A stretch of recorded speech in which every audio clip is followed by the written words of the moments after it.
Hey guys, I'm Bear. And I'm Turtle, and we are Old Souls Travel. We are glad you're back with us again because we are sharing part number 2 of our top destinations for you to visit in 2023. Some of these we've seen, some of these we have done research on and we're going to see, and we're really excited about that part. Yeah, not only are we going to discuss where we went last year and tell you our favorites of that, we're also going to go into where we're going this year. And I'm really excited about that because we are going to be knocking off the top 2 on my bucket list. So make sure you guys stay all the way to the end because I saved the best for last.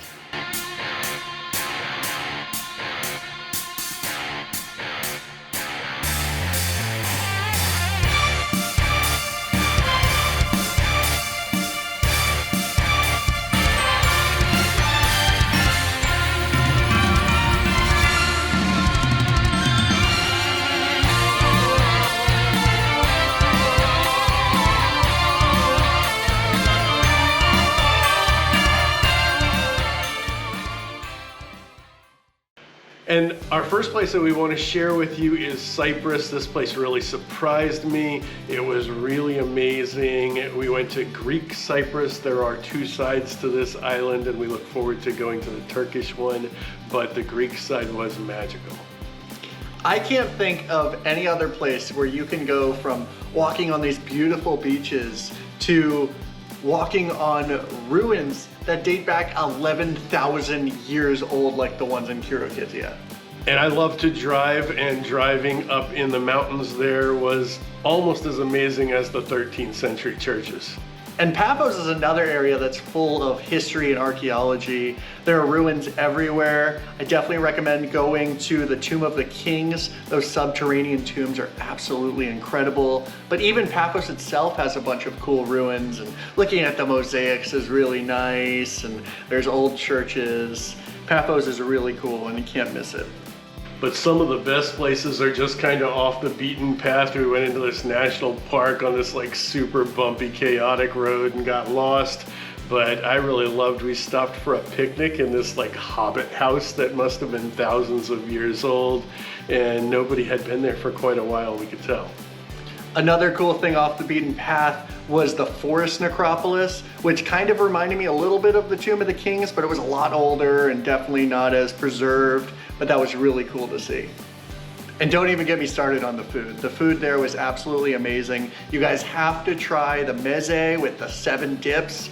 It's like every restaurant had their own version of it, and all of it was delicious. Can't go wrong. And don't eat for like 7 hours before you go. It is quite a feast.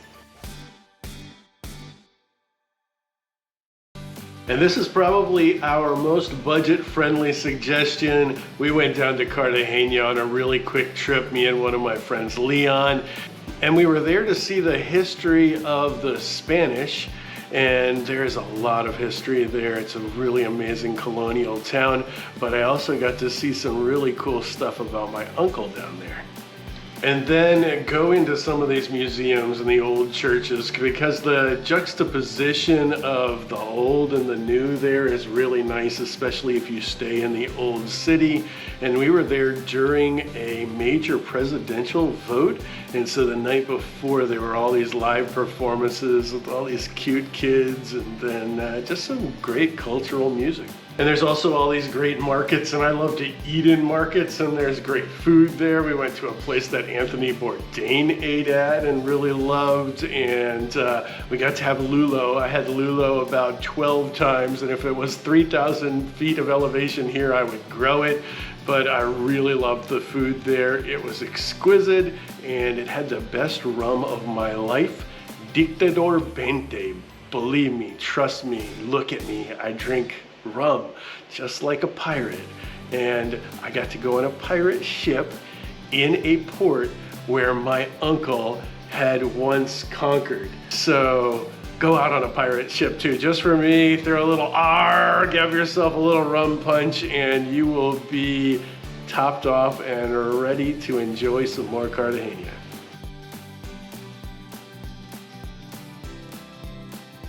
Admittedly, Costa Rica is not as cheap as it once was, but it's a really great place, especially if you have a lot of people with you. Luckily when we went, we brought our whole family, and I highly recommend doing that, you know, save on the money. But it's really gorgeous. You can't deny the fact that it is so beautiful. There's green everywhere. There's really amazing wildlife. The waterfalls are absolutely beautiful. Yeah, and it's hot, so I decided to swim in another waterfall and in another waterfall, and we rented an Airbnb with a little tiny waterfall that we made into a pool in the backyard. You definitely want to get wet when you're in Costa Rica. And then if you're willing to spend a little bit of money and a little bit of time, there are a lot of great adventures. This is really what Costa Rica has going right. You can go out zip lining, and we did zip lining for the very first time after a nice horseback ride, which was equally as amazing. And we got to do a lot of surfing. My brother is big into surfing, so I always like to get out there and spend some time with him and try to teach my nieces some of it. And then there's a really, really crazy water slide. Do wear your helmet. I can guarantee you will be glad you did. And if you're not as adventurous as we are, that's absolutely fine. You'll still find a lot of great things to do here. One thing I recommend is going on one of the coffee or chocolate tours. It was very informative, plus kind of really yummy tasting at the end. Or you could just go to the beach and relax and watch the sunset. Spoiler alert, Jordan was our favorite trip of last year, and for good reason. We actually landed in Tel Aviv, which is the easiest place to go to if you are from the US, very convenient and much less expensive flights, and spent a little time in Jerusalem. And Jerusalem is a cool destination in and of itself. It wasn't quite as expensive as Tel Aviv, which is nice. We got to go on a walk where Jesus walked on his last few days according to the Catholics, so that we tried to do the walk according to the archaeologists. That was really cool. We got to go down to the Wailing Wall and actually do a prayer at the Wailing Wall, which was amazing also. Definitely Jerusalem is worth doing, and take a couple of days on your Jordan trip to enjoy it. You can go to the Dead Sea either on the Israel side or the Jordan side. Jordan side was really cool. I mean, just the Dead Sea was an experience you can't miss. It's like zero gravity. It was a really cool feeling. However, I will say that the little mud scrub they tell you to do, not my favorite feeling. It definitely hurt. And do not get the water in your eyes. You will be like you were pepper sprayed or something. It was absolutely not the thing to do. It's hard to get your head in though, so that was cool. Now, speaking of getting your head in, afterwards we went down to where Jesus was baptized, and I got to experience something that I wanted to do my whole life. And another place that we saw just north of Amman is Jerash. Do not miss Jerash. It is less visited than a lot of the other places. It's probably my second favorite part of Jordan. It is one of the most intact Roman cities outside of Italy, they say, but I've been to a lot in Italy, and I think it's one of the best preserved Roman cities, period.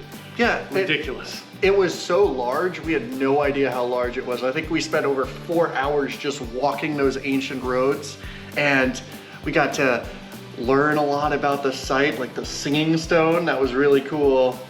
You guys are gonna have to wait for that video because it's really cool. For just about 2 days, it became my second favorite archaeological site that I've seen in my entire life. And then we went to Petra. Haha, number 1. So now Jerash has to be number 3. Right, Yeah. So Dad's number 1 on his bucket list is Angkor Wat, and it's my number 2.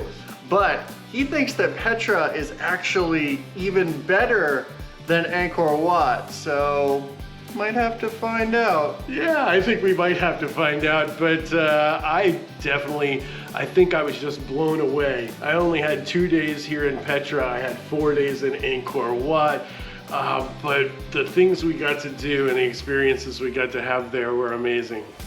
Yeah, we went and walked around like the main sites. Like we saw the treasury and the monastery and a lot of the tombs and a bunch of cool stuff like that. But what we didn't expect was the off the beaten path stuff. Walking around, looking at all this pottery everywhere. and looking at where the modern Bedouins still live in their beautiful caves. I mean, it was just so much cooler than I expected, and I already had really high expectations for it because it's pretty high on both of our bucket lists. Oh yeah, you guys need to stick around for that one because I think we'll probably do 2 vlogs on it just so that you can see all of the like rambling we did off to the side. Speaking of Bedouin culture, you can actually stay like in a Bedouin camp in Wadi Rum Desert. And we decided to stay in Wadi Rum Quiet Village. It was really awesome. And then while we were there, we met Ayman, who was a guide for one of the Jeep tours. And so we got to ride on top of this truck as he's going through the desert. It was a really awesome experience.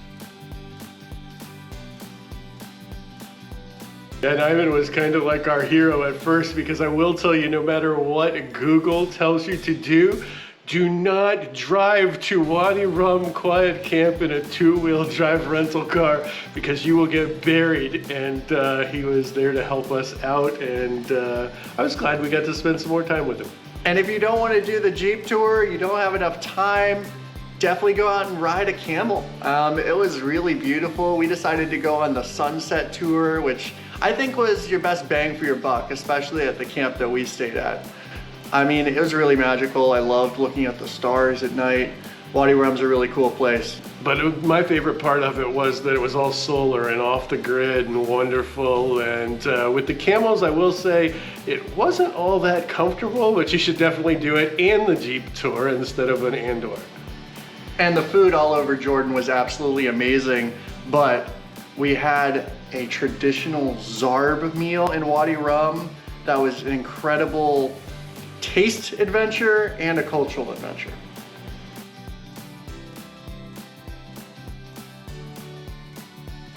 Turkey is absolutely amazing. If you love archaeology and you love the beautiful Mediterranean, you can't miss Turkey.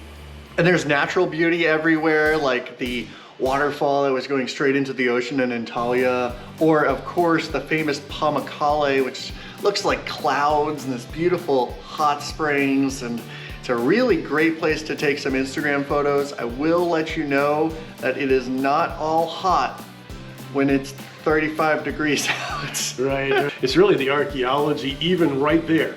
You don't hear or see people covering Hierapolis, the site that's there, and there's all these cool things at Hierapolis and a great theater, and there's a great Philip's grave is there, and that was pretty cool. But what I really loved there was the swimming. There was a hot spring you could swim in. But it was also a pool, and they call it the Pool of Cleopatra, and you can actually swim on the columns from the Temple of Apollo that had collapsed down in there, and that is worth the visit just all by itself. But there's archaeology sites everywhere. You can go over to Perge near Antalya, which is a really cool site, really well preserved, which had a really amazing stadium and a really cool theater.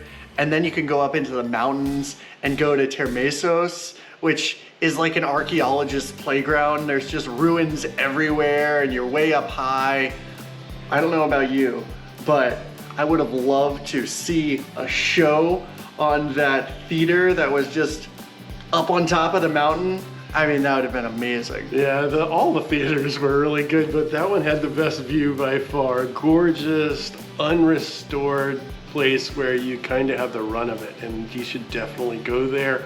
We were going afterwards to another archaeological site. We went to Ephesus. Ephesus was cool. It wasn't Jerash, but it was super cool. It's a very big, well intact site. It also has like some kind of other things in Ephesus that were cool. It's where the Apostle John was buried. There's all these great mosques because it's been, a Christian area, and it's been a Roman area, and it's been an Ottoman area, and the melding of those things was really nice in Ephesus.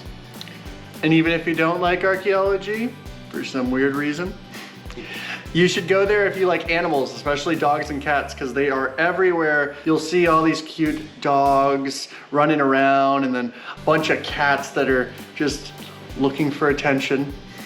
And there's like a lot of good shopping there, and then really good food once again. And Turkey's really nice. I can't wait till we get back.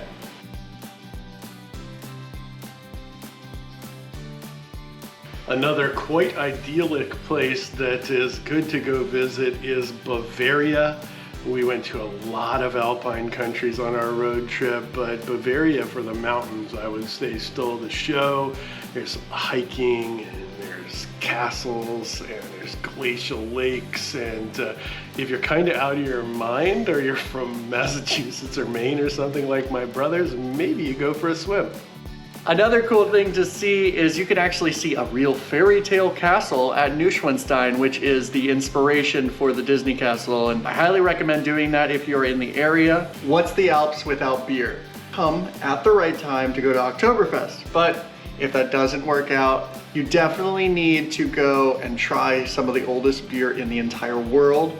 We went to Weltenberg Abbey, which is the second oldest brewery in the world, and we also went to Weihenstephan, both really great places. So another Instagram-worthy location that you can go that's really surprisingly affordable is Slovenia. We based ourselves in Lake Bled, and this place is just as beautiful as all of the postcards and all of the Instagrams that you see. There's this wonderful lake with a cool church and mountains all around it, and you can go out on the lake and rent a boat, and then if you're really, really smart, you bring your giant little brother and have him paddle you all around, because it's a lot bigger than it looks in the pictures. Bled Castle was also really cool to look at, especially near sunset. And there's a bunch of beautiful lakes there, not just Lake Bled, but also Lake Bohinj was really cool, and there was this awesome old church with some painted walls there, and there's just great hiking everywhere. And of course, the sweets. Slovenians love their sweets, and so do I.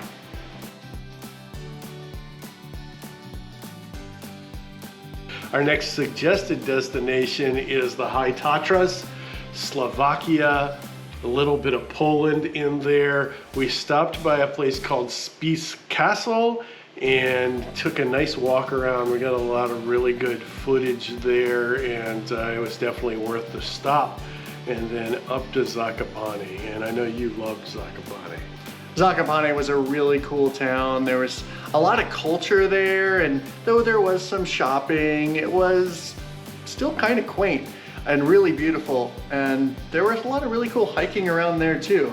I know we went on this cool hike that unfortunately we got rained on, but it was worth it because at the end, we had some more sweets. We had some really awesome cake there. It was really cool.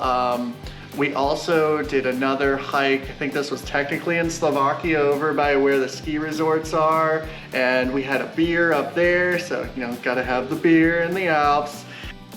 Overall, Zakopane and Slovakia, High Tatras is really awesome. And you guys are gonna wanna go back there again and again and again.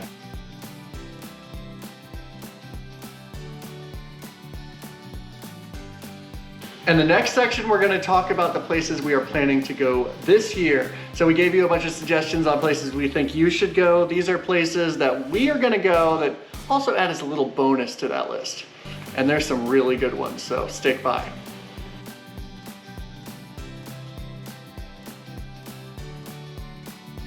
Our first stop is to go to Finland, but we're gonna fly into Stockholm because once again, it's the most economic option. Plus it's a cool city, and there's the Vasa Museum, which I'm looking forward to. When we go to Finland, we're going to be taking a really awesome drive all the way up north of the Arctic Circle, and it's supposed to be really beautiful. We're hoping that we'll be able to see the Northern Lights, which is on my bucket list, to see the Northern Lights in Finland or Norway. So that would be absolutely amazing. And we're even gonna go and hang out with some reindeer. And while we're up in Lapland, we're gonna get to do a lot of like reindeer farming type of things like our ancestors once did, including going out on a reindeer sled, which will be really cool for us. We're gonna go do some trekking because we like to trek, but we'll need these special like netty things that you put on your feet, and then we're gonna strap something else on our feet and we're gonna go skiing for the very first time. And so expect a lot of wipeouts. Yeah, wish us luck. And after we wipe out, we're gonna need to warm up by the fire. And think of fire, I think of food. Speaking of reindeer, we're also gonna be having some reindeer sausage. Looking forward to that. They also have some really awesome pastries. And then we're gonna have to have some coffee. Did you know that Finland drinks the most coffee per capita than anywhere else in the world? Oh, we've been slacking then. As Finns, we probably need to start drinking more coffee.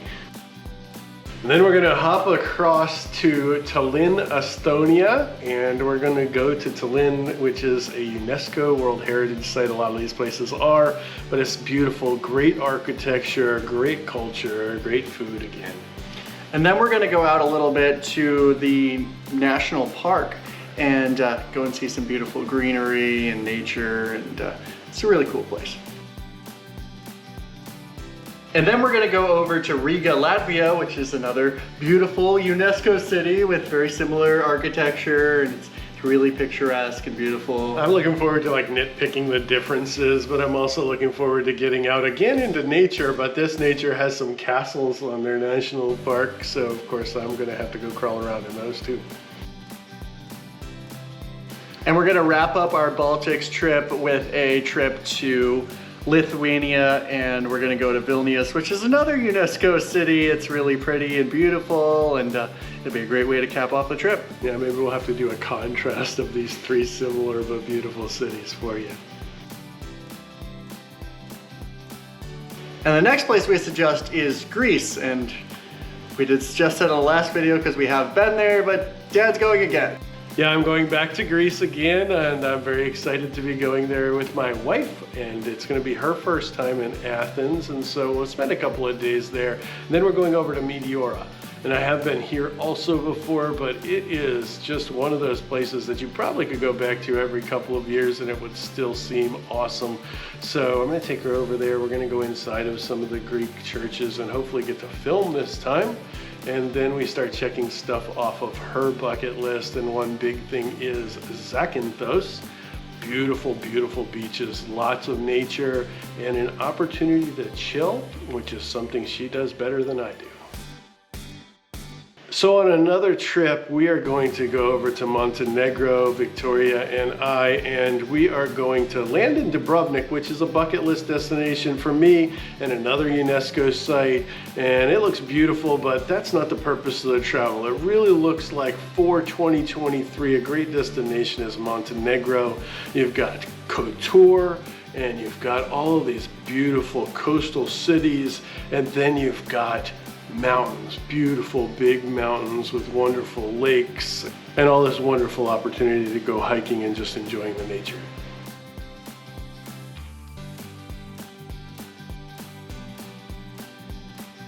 And then we're going to Vietnam, which I am really excited about. It's absolutely beautiful. Most of Southeast Asia looks incredible.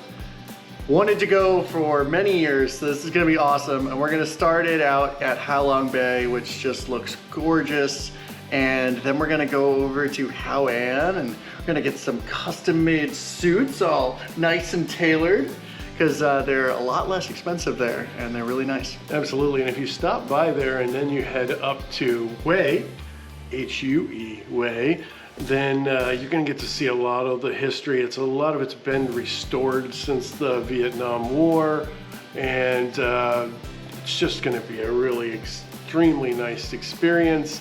The food there, though, I know he's usually the food guy, but I gotta tell you, Asian food to me is like the top of the top of the top, and we're gonna see a lot of great food there. And it's a place where you can have soup for breakfast. And I gotta tell you, if you could get into a habit of having soup for breakfast, you will feel like $1 million. And in Vietnam, you won't have to spend $1 million. He's a little obsessed from his last time in Thailand.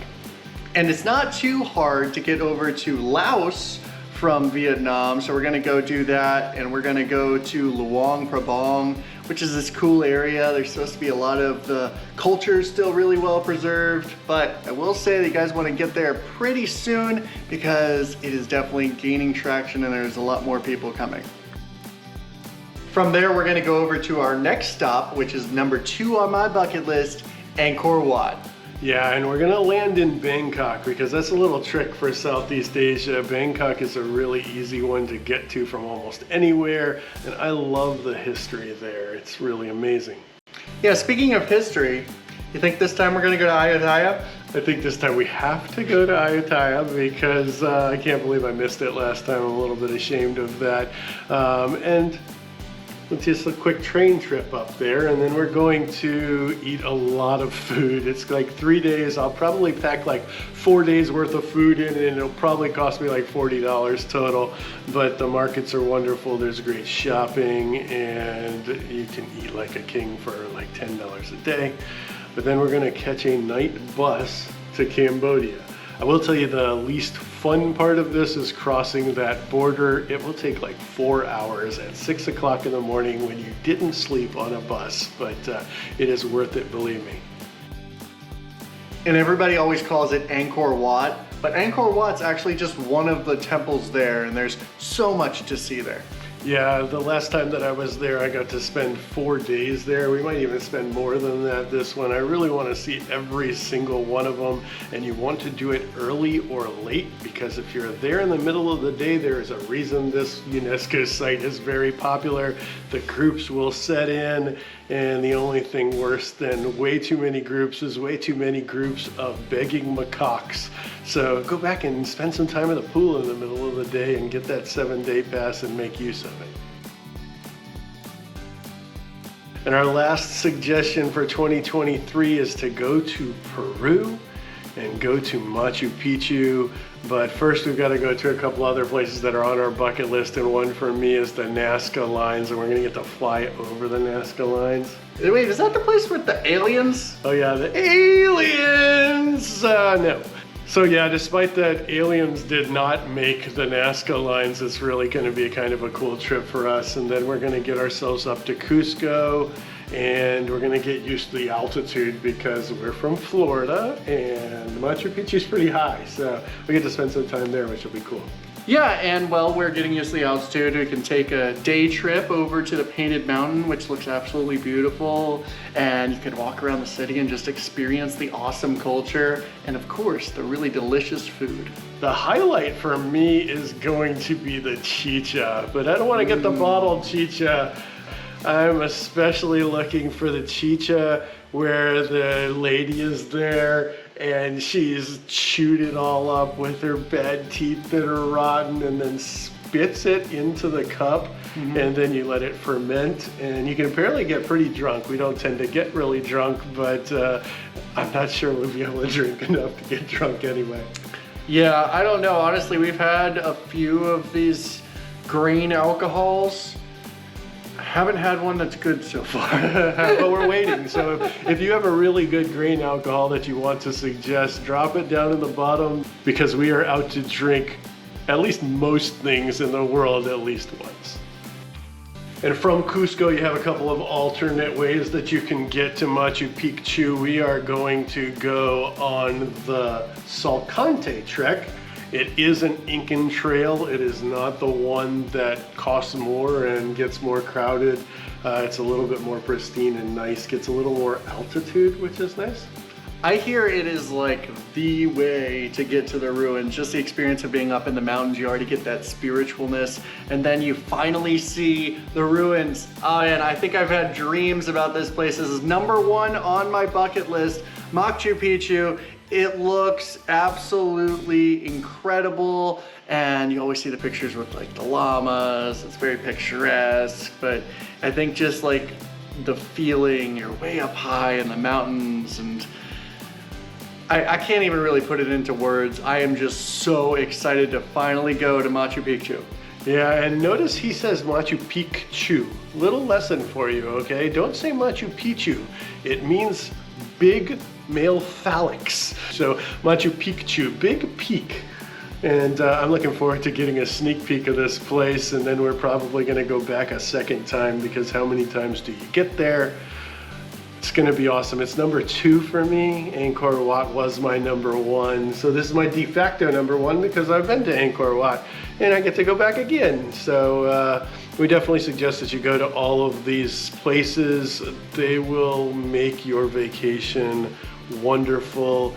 And we thank you for sitting through this, and we thank you for subscribing and liking and all those good things. And next week we're back to doing some more of our traditional travel vlogs. But no matter where you decide to go in 2023, let us know on the bottom, and always remember to find yourself on the journey.